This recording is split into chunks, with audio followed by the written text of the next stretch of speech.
우리에게 주시는 말씀은 요한 1서 2장 12절에서 17절 말씀입니다. 신약성경 389페이지에 있습니다. 요한 1서 2장 12절에서 17절입니다. 한 목소리로 봉독하시겠습니다. 자녀들아, 내가 너희에게 쓰는 것은 너희 죄가 그의 이름으로 말미암아 사함을 받았음이요, 아비들아, 내가 너희에게 쓰는 것은 너희가 태초부터 계신 이를 알았음이요, 청년들아, 내가 너희에게 쓰는 것은 너희가 악한 자를 이기었음이라. 아이들아, 내가 너희에게 쓴 것은 너희가 아버지를 알았음이요, 아비들아, 내가 너희에게 쓴 것은 너희가 태초부터 계신 이를 알았음이요, 청년들아, 내가 너희에게 쓴 것은 너희가 강하고 하나님의 말씀이 너희 안에 거하시며 너희가 흉악한 자를 이기었음이라. 이 세상이나 세상에 있는 것들을 사랑하지 말라. 누구든지 세상을 사랑하면 아버지의 사랑이 그 안에 있지 아니하니, 이는 세상에 있는 모든 것이 육신의 정욕과 안목의 정욕과 이생의 자랑이니 다 아버지께로부터 온 것이 아니요 세상으로부터 온 것이라. 이 세상도 그 정욕도 지나가되 오직 하나님의 뜻을 행하는 자는 영원히 거하느니라. 아멘. 다 자리에 앉으시겠습니다. 할렐루야. 반갑습니다. 오늘 예배에 함께 하시는 모든 분께 하나님께서 큰 은혜 부어 주심을 예수님 이름으로 선포합니다. 아멘. 지난 목요일부터 콧물 목감기로 시작해서 몸살을 좀 앓았습니다. 그러다 보니 아직 몸 상태가 좀 완전히 회복되질 않아서 목소리가 평소와 좀 많이 다릅니다. 양해 부탁드립니다. 오늘은 흑암 속에서 빛이 되다라는 제목으로 은혜를 나누겠습니다. 대초에 하나님이 천지를 창조하실 때 모든 것은 카오스, 혼돈 상태였습니다. 땅은 혼돈하고 공허하며 흑암은 깊음 위에 있었지요. 혼돈하고 공허하다는 얘기는 어떤 것도 형태가 잡히지 않고 뒤범벅되어 있는 상태를 말합니다. 지금 전쟁이 났다고 가정해 보시고, 전쟁이 났습니다. 포탄이 우리 집에 떨어졌습니다. 그러면 이 집이 어떻게 될까요? 가구는 물론이고 모든 것들이 fun디박살나서 흩어져 있을 겁니다. 어느 것도 정리되어 있지 않은 상태입니다. 바로 이것이 혼돈의 상태입니다. 더군다나 흑암이 있었습니다. 그와 같은 상태임에도 불구하고 그 속에 깜깜한 아무것도 보이지 않는 흑암이 있었다는 것이지요. 왜냐하면 하나님이 아직 빛을 만들기 전이었기 때문입니다. 여러분, 만약에 여러분이 그 자리에 서 계신다고 생각하면 어떤 기분일까요? 어떠실까요? 아마도 공포 그 자체일 겁니다. 자신을 해칠 칼과 같은 날카로운 것들이 어디에 있는지 보이지 않습니다. 모릅니다. 고개 하나 돌리기도 두렵습니다. 그렇죠?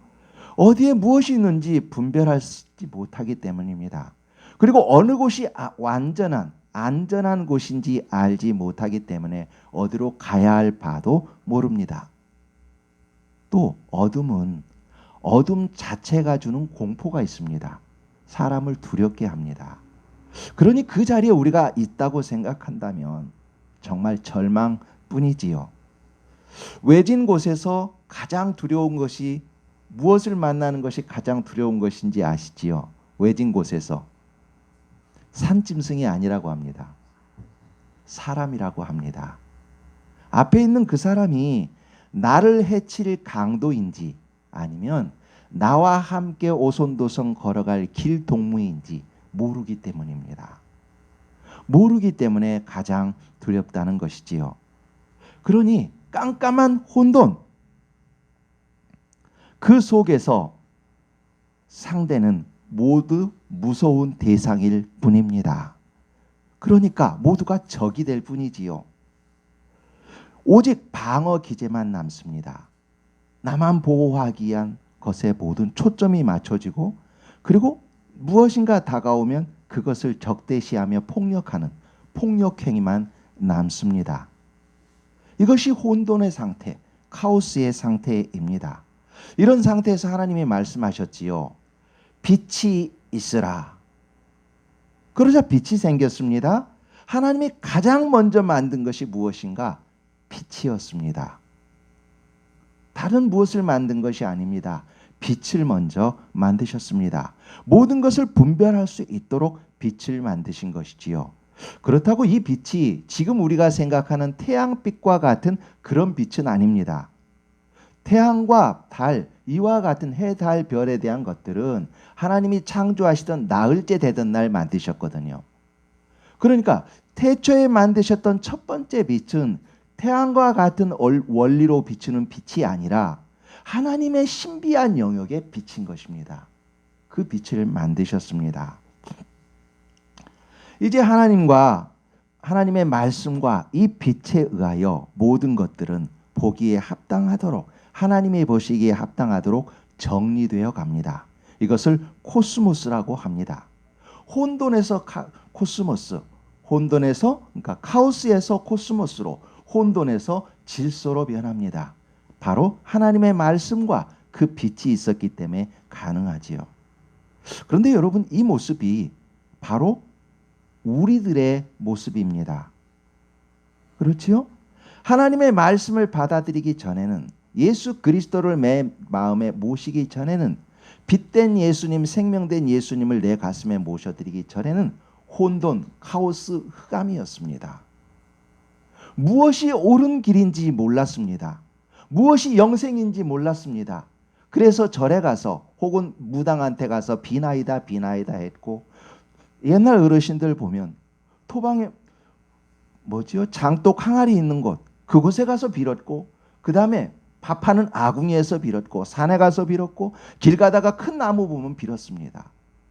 무엇이 진리인지 모르게 카오스 상태입니다. 오직 자기 방어 기조만 남아있는 것이고, 상대방을 볼 때도 적으로 생각했지요. 영생이 무엇인지 모르니 그럴 수밖에 없었습니다. 그런데 예수 그리스도, 하나님의 말씀과 빛된 예수 그리스도가 우리 가슴 속에 들어오고 우리가 믿게 되었을 때 우리는 비로소 코스모스, 질서가 잡히게 되고 정리가 되었지요. 그래서 참 용서가 무엇인지 알았고 참 사랑이 무엇인지 알게 됐지요. 그래서 성령 하나님께서는 우리 안에 지금 오셔서 우리를 계속해서 코스모스로 더 정리시켜 가고 계십니다. 오늘 본문에서 우리가 어떤 사람인지 우리의 정체성을 성경은 분명하게 보여주고 있습니다. 우리 12절을 함께 보시겠습니다. 12절입니다. 함께 읽겠습니다. 자녀들아, 내가 너희에게 쓰는 것은 너희 죄가 그의 이름으로 말미암아 사함을 받았음이요. 아멘. 사도 요한은 자녀들아 이렇게 호칭하고 있습니다. 여기서 자녀들아 이 말은 지금 요한의 친자녀를 얘기하는 것이 아닙니다. 이 편지를, 요한 1서라는 편지를 받아보고 있는 사람들, 예수 그리스도를 믿고 있는 그 사람들을 말합니다. 그래서 그 사람들에게 지금 사도 요한은 뭐라고 말하고 있느냐 하면, 사탄은 사람을 죄 가운데 가두고 자기들의 노예로 삼지만 하나님은, 예수님을 믿는 너희는 하나님께서 모든 죄를 용서해 주셨다. 죄 용서함을 지금 선포하고 있는 것입니다. 너희는 예수 그리스도로 말미암아 죄 용서 받았어. 죄 가운데 있는 사람이 아니야. 그러니 이제 죄 용서 받은 사람들처럼 살면 돼. 이렇게 말하고 있는 것이지요. 마치 아마 다들 한 번쯤 기억이 있으실걸요. 어렸을 때, 초등학교 때 부모님께 죄를 지었습니다. 그 죄가 너무나 컸습니다. 집에 들어가는 것이 두렵습니다. 그래서 집에 못 들어가고 바깥에서 떨고 오돌오돌 떨고 밤에 있습니다. 그런 사람에게, 그 초등학생에게 어떤 사람이 와서 말해줍니다. 얘야, 걱정하지 마. 너희 큰형이 너의 죄를 대신해서 아빠한테 매 다 맞았어. 아빠가 다 용서해 줬어. 이제 집에 들어가. 이제 집에 들어가서 좀 쉬어. 먹고 목마를 테니 물 먹고 편안하게 좀 따뜻한 곳에 가서 쉬어. 하는 이런 말인 겁니다. 지금 사도 요한은 그 말을 하고 있어요. 예수 그리스도로 말미암아 너희 죄는 다 사함 받았어. 그러니 이전에 죄 가운데 살던 사람처럼 살지 말고 이제 자유자로서 하나님의 자녀로서 그렇게 살아. 이렇게 말하고 있는 것이지요. 바로 그것이 우리의 정체성이지요. 그리고 13절을 말합니다. 13절 함께 읽겠습니다. 시작. 아비들아, 내가 너희에게 쓰는 것은 너희가 태초부터 계신 이를 알았음이요. 청년들아, 내가 너희에게 쓰는 것은 너희가 악한 자를 이기었음이라. 아멘. 여기에는 두 개의 호칭이 나오고 있지요. 아비들과 청년들입니다. 아비들은 교회 안에서 나이로나 나이가 많다든지 신앙 경륜이 오래된 사람들, 그 사람들을 지칭한 것입니다. 그래서 이 사람들을 향해서 이렇게 말하지요. 너희가 태초부터 계신 이를 알았음이요. 여기서 안다는 얘기는 기노스코입니다. 하나님에 대해서 기도하면서 응답 받음을 통해서 하나님은 이런 분이시구나 하고 체험적으로 알았다는 것입니다. 이 사람들이 바로 아비들이지요. 그리고 청년들은 교회 안에서의 젊은 연령층을 말합니다. 그리고 나이로도 젊은 연령층, 신앙 경륜에서도 젊은 연령층을 말합니다. 그러니 이 사람들은 지금 신앙이 성장해 가는 과정 속에 있는 사람들이지요. 그러니 사탄이 이들을 가만둘 리 없습니다. 여러 가지 것들로 눈에 보기 좋은 것, 그 다음에 사람들을 유혹하기 좋은 것들로 이 청년들을 유혹합니다. 신앙이 자랄 때는 그렇게 유혹받지 않습니까? 그런데 그럼에도 불구하고 이 청년들은 예수 그리스도 안에서 그 유혹을 이겨가는 사람들이었습니다. 그래서 사도 요한은 그들을 칭찬하고 있지요. 청년들아, 내가 너희에게 쓰는 것은 너희가 악한 자를 이기었음이라. 잘하고 있다. 그 악한 자를 이기고 있는 것 참 잘하고 있는 것이다. 계속 그렇게 해가거라. 이렇게 칭찬하고 있는 것입니다.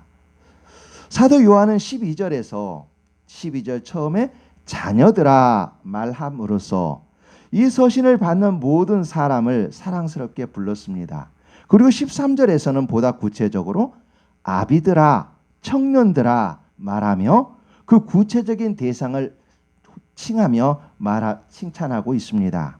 그리고 14절에서는 다시 그들을 통칭하여 아이들아 이렇게 부르고 있습니다. 마치 아버지가 여행 도중에 집에 있는 아들, 딸들에게 편지하면서 이렇게 쓰는 것과 같습니다. 처음엔 전부를 통틀어서 얘들아 잘 있지? 아빠 잘 있어. 이렇게 말하고 그 다음엔 누구누구야 누구누구야 이렇게 부르면서 너희들 잘한다는 소식 들었어. 잘했어. 이렇게 부르고 맨 마지막에는 다시 그들을 총칭하여 아이들아 이렇게 부르는 것과 같습니다. 그러니 12절에서 13절 14절에서 나오는 그 자녀들아 아비들아 청년들아 아이들아 그 호칭에 대해서 혼돈하지 않기를 바랍니다. 처음에는 전체를 불렀고 그 다음엔 구체적으로 그 다음에 다시 전체를 통칭해서 부르는 그런 내용입니다.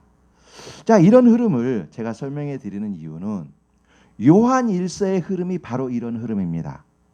성경은 각 권마다 각 책마다 특징이 있습니다. 기록자가 다르고 강조점이 다르기 때문입니다. 그래서 로마서와 같은 것은 논문 형식을 띄어 있기 때문에 그 주제가 단락별로 거의 선명합니다. 그런데 요한일서는 그렇지가 않습니다. 그 단락별로 내용이 선명하지가 않습니다. 마치 로마서는 깍두기를 쓰는 것처럼 또박또박하다면 요한일서는 파도치는 것과 같습니다. 처음에 한번 이 이야기를 했습니다. 그리고 좀 지나고 나서 다시 이 이야기를 합니다. 그러면서 강조합니다. 이게 요한일서의 특징입니다.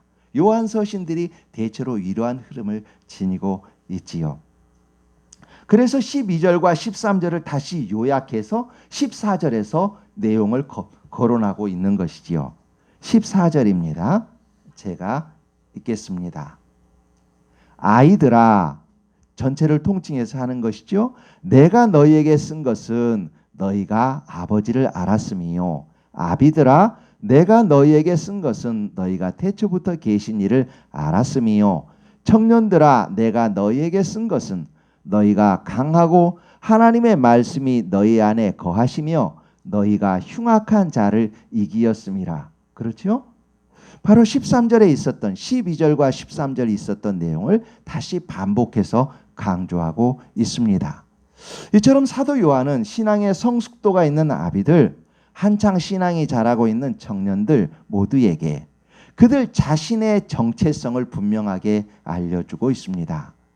하나님을 알고 하나님의 뜻을 따라 흉악한 자 사탄을 이기고 있음을 칭찬하고 있지요. 그리고 계속해서 그렇게 성장할 것을 격려하고 있습니다.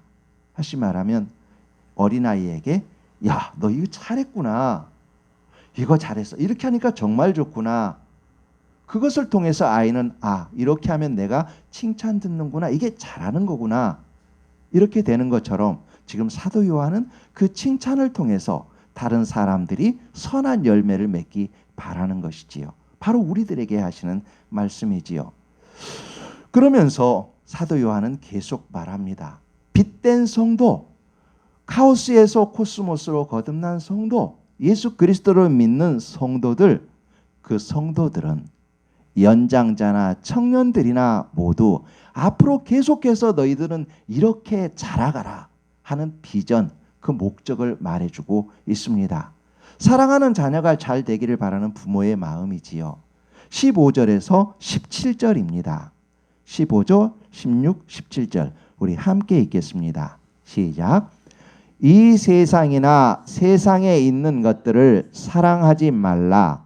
누구든지 세상을 사랑하면 아버지의 사랑이 그 안에 있지 아니하니 이는 세상에 있는 모든 것이 육신의 정욕과 안목의 정욕과 이생의 자랑이니 다 아버지께로부터 온 것이 아니요 세상으로부터 온 것이라. 이 세상도 그 정욕도 지나가되 오직 하나님의 뜻을 행하는 자는 영원히 거하느니라. 아멘. 여러분, 하나님은 우리가 이 세상을 사랑하기를 원하십니다. 그런데 오늘 본문에서는 이 세상이나 세상에 있는 것들을 사랑하지 말라 합니다. 자, 여기서 우리가 혼돈할 수 있으니 잠깐 보십시다. 하나님은 우리가 이 세상을 어떻게 사랑하기 원하시는가? 하나님의 가치관으로 이 세상을 사랑하고 돌보기를 원하십니다. 그래서 성경은 하나님이 세상을 이처럼 사랑하사 독생자를 주셨으니 이는 그를 믿는 자마다 멸망하지 않고 영생을 얻게 하려 하심이라 말씀합니다. 하나님이 얼만큼 세상을 사랑하는가? 이 세상을 독생자를 주시길 만큼 사랑한다는 것이지요. 그럼 오늘 본문에서 말하는 이 세상을 사랑하지 말라는 에서 이 세상은 무엇일까요? 이 세상이란 하나님의 말씀을 어긴 공중의 권세 잡은 자들, 그들이 통치하는 형식, 그것을 말합니다. 그들이 통치하는 영적인 세계, 사상, 가치관, 삶의 방식, 그것을 사랑하지 말라는 것입니다. 그런 방식으로 생각하고 사는 것 하지 말아라 하는 말이지요. 그것은 아버지께로부터 온 것이 아닙니다. 아담과 하와를 죽게 만들었던 사탄이 하는 방식입니다. 그리고 또한 이 모든 것은 다 지나갑니다. 우리가 육신의 장막을 벗고 하나님 앞에 설 때 여러분 본인이 가지고 있는 손에 끼고 있던 금반지라도 가지고 가신 거 보셨나요? 어느 누구도 자기 입 안에 있는 금이빨마저도 가져가지 못합니다. 아무것도 가져가지 못합니다. 오직 하나님이 기뻐하신 뜻대로 행한 것만 하나님 앞에 가지고 갑니다. 하루 24시간 학교 시험을 치르기 위해 어떤 학생은 10분 공부했습니다. 어떤 학생은 20시간 공부했다고 하십시다. 시험 답안지에 쓸 수 있는 것은 10분 공부한 학생은 10분 분량 내용 쓸 수 있는 것이고 20시간 공부한 학생은 20시간 내용의 답안지를 낼 수 있는 것입니다. 다시 말하면 자기가 쏟아부은 노력만큼 그만큼 해답을 낼 수 있는 것이지요. 여러분에게 지금 당장 호주머니에 1억 원이 있다고 하십시다. 1억 원이 있다 할지라도 하나님이 기뻐하시는 곳에 만약에 1만 원만 썼다면 하나님께 저축되는 것은 1만 원뿐입니다. 나머지 모든 돈은 하나님 앞에 카운트되지 않습니다. 어느 것도 하나님께 가져가지 못합니다. 우리가 가지고 있는 돈, 그것 하나님께서 기뻐하시는 곳에 쓸 때 그때 비로소 그것이 하나님께 저축이 됩니다. 고아와 과부, 어려움 속에 처한 사람을 돌보는 것, 복음이 선포될 수 있도록 전파될 수 있도록 함께 힘을 합하는 것, 그것 하나님께서 기뻐하시는 그 일만 하나님께 저축되어 남습니다. 여러분, 그래서 오늘 사도 요한은 말하지요. 세상의 것들, 육신의 정욕과 안목의 정욕과 이생의 자랑, 그것을 쫓지 말아라. 오직 하나님의 뜻을 따라 행하라 말합니다. 그래서 하나님의 뜻은 세상의 풍조에 물들지 않고 성경 말씀에 따라 사는 삶입니다. 로마서 12장 2절에서는 선명하게 말하지요. 너희는 이 세대를 본받지 말고 오직 마음을 새롭게 함으로 변화를 받아 하나님의 선하시고 기뻐하시고 온전하신 뜻이 무엇인지 분별하도록 하라. 하나님의 선하신 뜻대로 살라고 합니다. 다시 말하면 이것은 우리 상황에도 적용시켜 볼 수 있습니다. 모두가 어둡다고 말하는 시대와 상황 속에서도 우리 안에 계시는 생명의 빛, 예수 그리스도로 말미암아 새 하늘과 새 땅을 그리며 도전하는 사람, 하나님과 함께 하나님이 기뻐하시는 일을 이 땅에 드러내려고 힘쓰는 사람, 바로 그 사람이 하나님의 뜻대로 사는 삶이요 하나님께 영원히 기억된다는 것입니다. 여러분, 오늘 우리가 함께 불렀던 찬송 580장이지요. 여러분 한번 펼쳐보시겠습니까? 580장입니다. 끝부분에서 이탈이 많았던 찬송입니다. 580장 삼천리 반도 금수강산이지요. 이 찬송은 1922년 남궁옥 선생님이 지으셨습니다. 남궁옥 선생은 여러분이 아시는 바대로 무궁화 선생님이라는 별명도 있습니다. 전국 방방곡곡에 무궁화 심기에 힘을 쓰셨고 그것을 통해 우리 애국심을 고취하고자 하셨지요. 이 남궁옥 선생님은 감리교 교회 신앙인입니다. 예수님을 믿는 분입니다. 1920년대, 방금 이 찬송은 1922년에 지어졌다고 했습니다. 여러분 그 시대가 중요합니다. 1920년대가 어떤 때인가요? 우리 대한민국은 정말로 어렵고 어려운 때입니다. 1919년 3월 1일 3.1 만세 운동을 불렀습니다. 우리들은 그때 3.1 만세 운동을 부르면 대한민국이 독립될 줄 알았지요. 근데 독립되었나요? 독립은 되지 않았습니다. 그러니 독립이라는 차원에서만 보자면 3.1 운동은 실패한 운동입니다.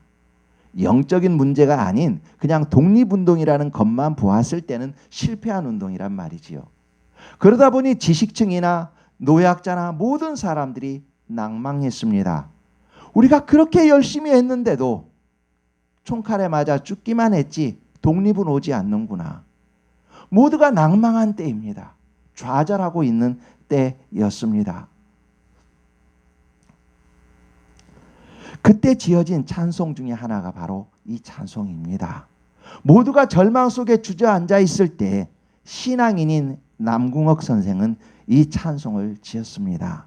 각 절의 모든 시작은 이렇습니다. 보십시오. 여러분 찬송 확인해 보십시오. 삼천리반도 금수강산 하나님 주신 동산. 삼천리반도 금수강산 하나님 주신 동산.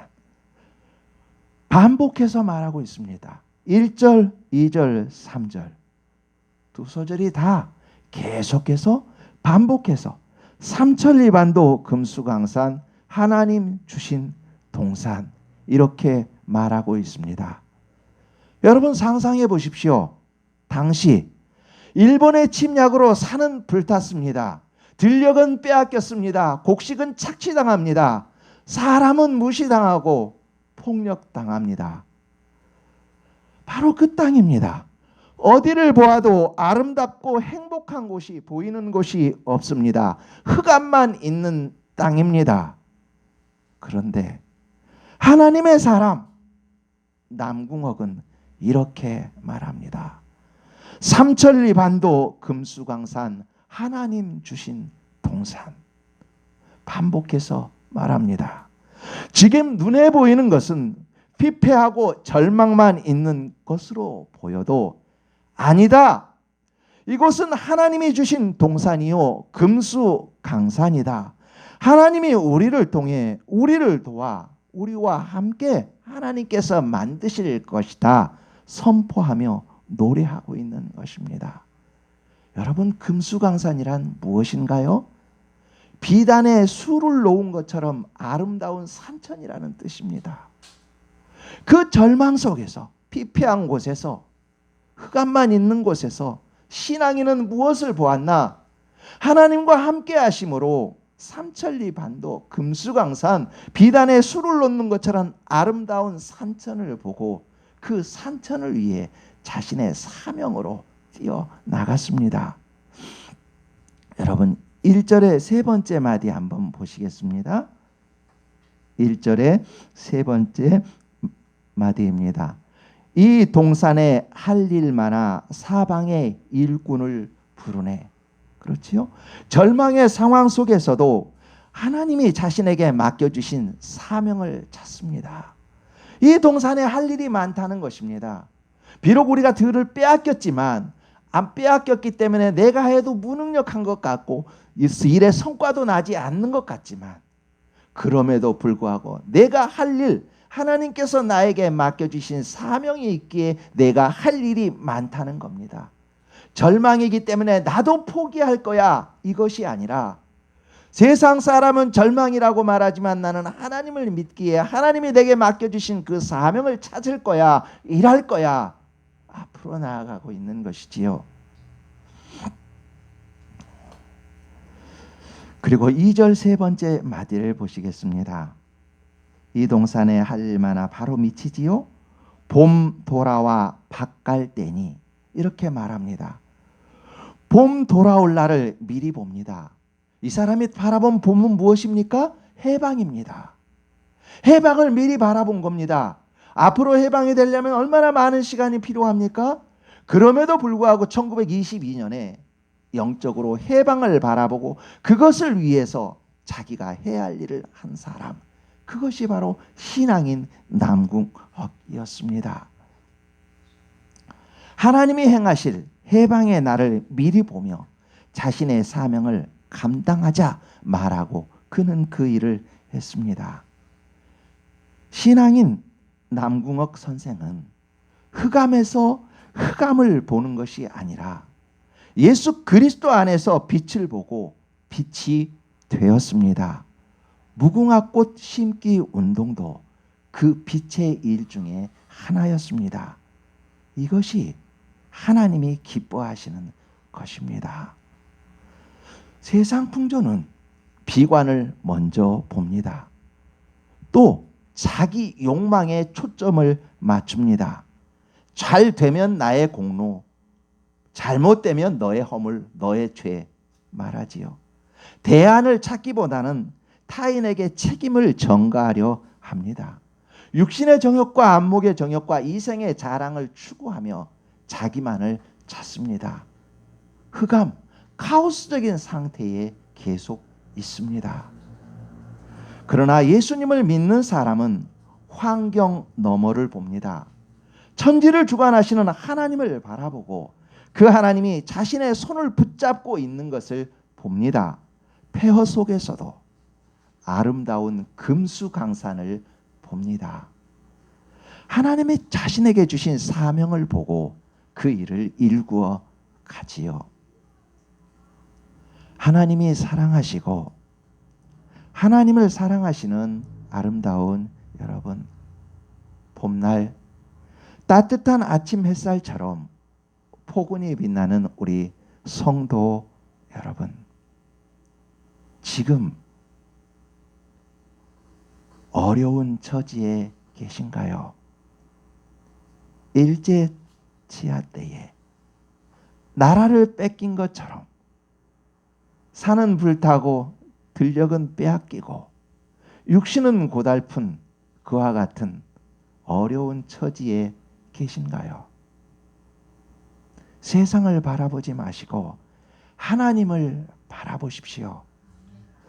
빈 산하, 허탈한 산하를 보지 마시고 하나님이 우리를 통해 우리를 도와 이루어 가실 아름다운 금수강산을 마음에 품으십시오.